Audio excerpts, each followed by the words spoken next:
الناس اللي جات لتبسة ولا سافرت لتبسة وحصلت في المباطة وتحوس على فندق رخيص، جبنا لكم اليوم أحسن فندق. لا نقولوش أحسن، ولكن الأفضل في ولاية تبسة.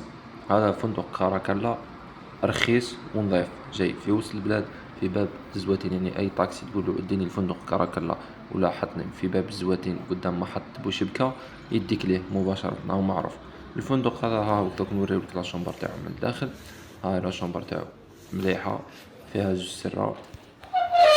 هي انا سلكت وحدي 120 ألف، وزوج من الناس ب200 ألف، يعني موافق.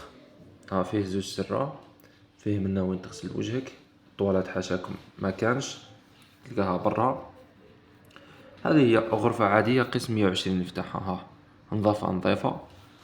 الداخل كالم، ما كان لا حس لا والو، فيها تلفزيون. ها تلفزيون، ما فيها لا حس لا حتى حاجة، يعني تاع تبات وتروح تقصد شغلك. ديرنا ابوني في الاخر.